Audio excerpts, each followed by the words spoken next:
So my name is Teddy Nygh, and I am a director, and I am the co-founder and creative director of Fully Focused, which is a youth-led media organisation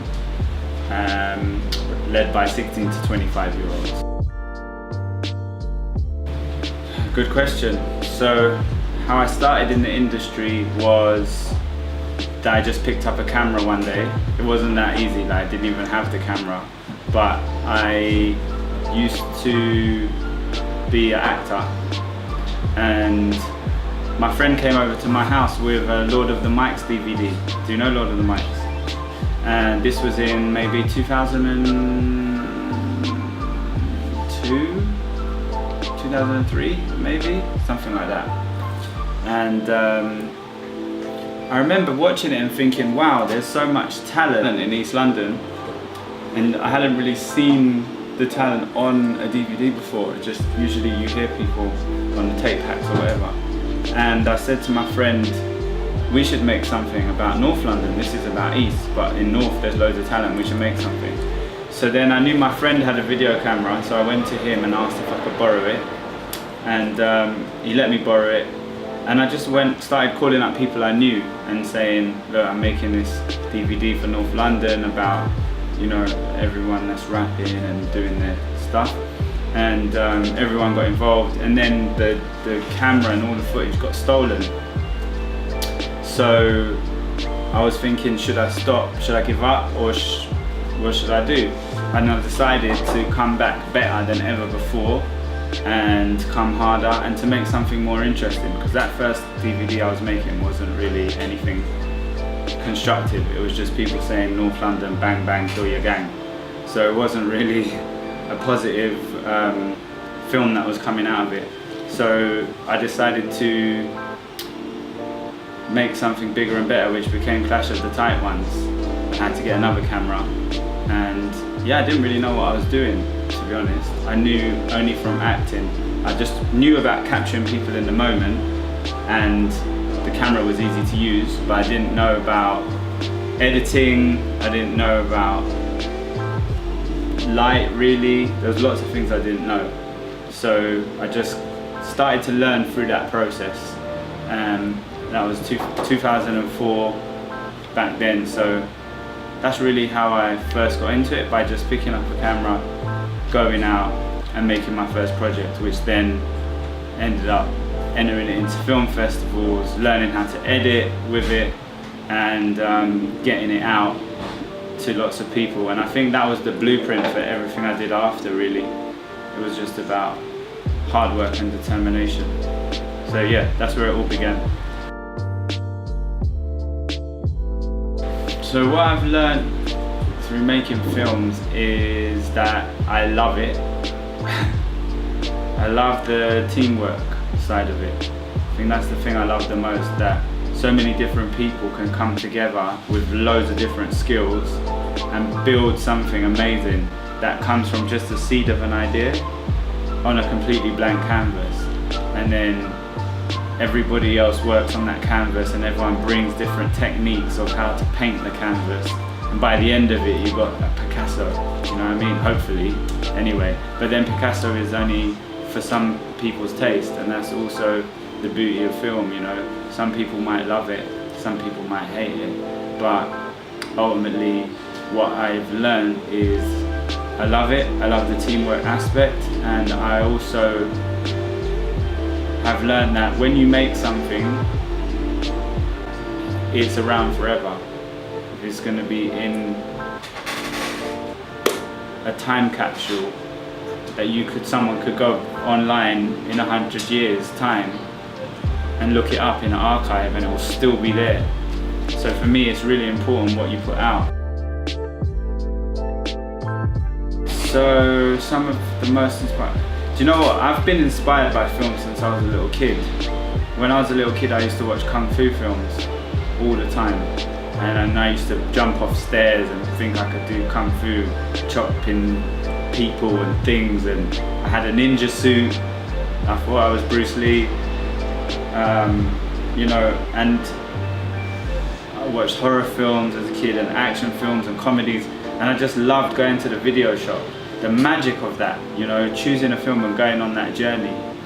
And it's still like that today. I still go to the cinema today, and I still love that process. I love going to the cinema. I love watching a film. I love just getting lost in the world of the film. And I think being part of that is such an amazing thing.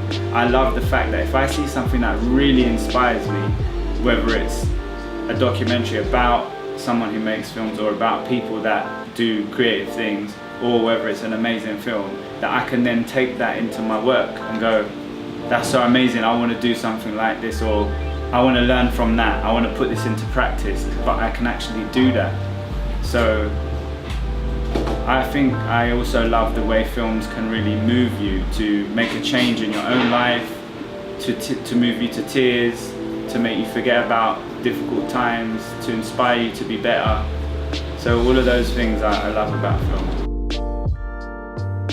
You know what, that's a good question, because I think it's one that people don't really often understand, how much work a director has to put into a film.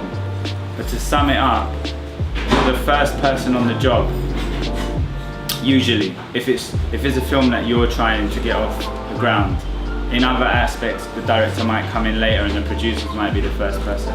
But in my world, in what we do at Fully Focused, it often starts with me attending the meeting with some of the team and coming up with an initial idea. So in this case, you're one of the first people involved.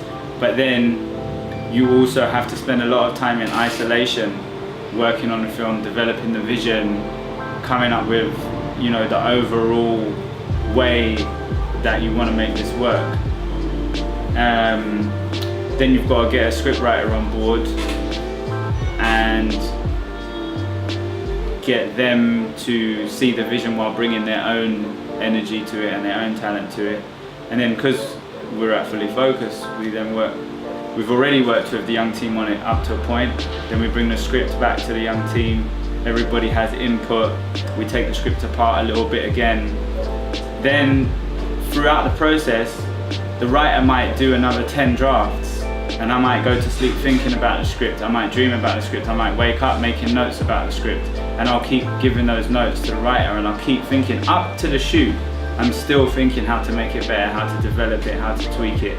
And that's one part of it. Then there's all the stuff like recce's and planning with the DOP, planning your shots, planning your schedule, your mood board, your references to show everyone else on the team what it's like.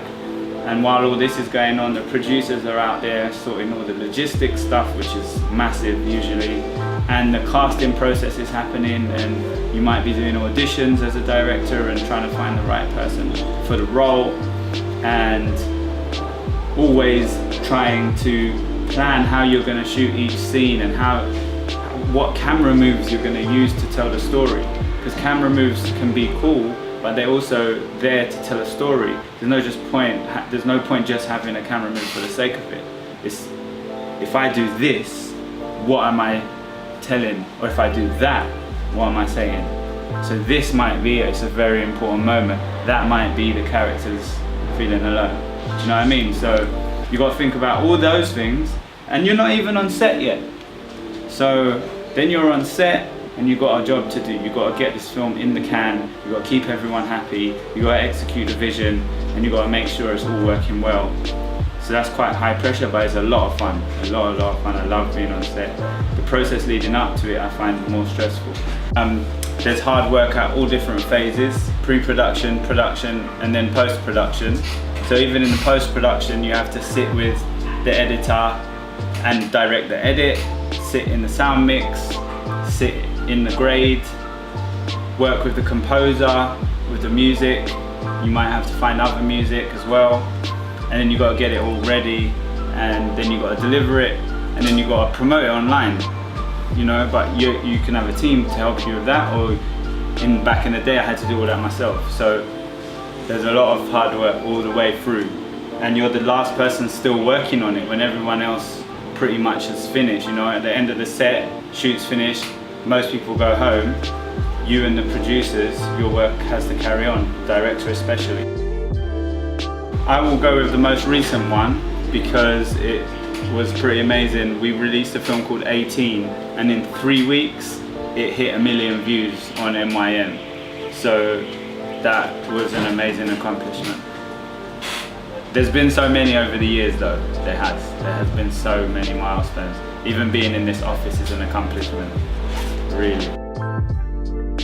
My hopes for Fully Focused for the future are we will continue to grow, that we'll get a bigger office where we can have more space and more people working, and that our channel will continue to grow so that there's more opportunities for everyone to do great work, and that we can have our own budgets that we generate from our own income to make our own films, and there's more members of staff that come through from the young team, more people running MYM as well, so it's not just down to Alex by himself to try and run everything, but also that creates more opportunities for the team if there's more people running it.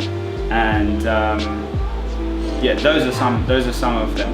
Those are some of my hopes for Fully Focused. There's probably more, but those are the ones that come to my head first. So, my advice to a beginner who wants to make films or documentaries or just wants to shoot stuff is just do it.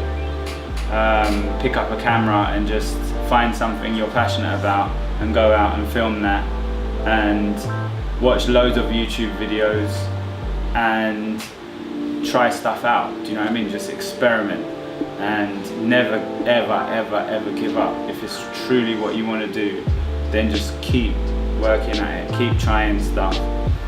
Don't take no for an answer, and keep pushing yourself and doing things that make you feel uncomfortable or scared or anxious, because those are usually the things that mean the most to you. So just go out there and get it, and keep trying, and don't let anything stop you, and learn as much as you can along the way, and study as well, you know. If there's courses out there, try and grab them. Just get as much knowledge as you can.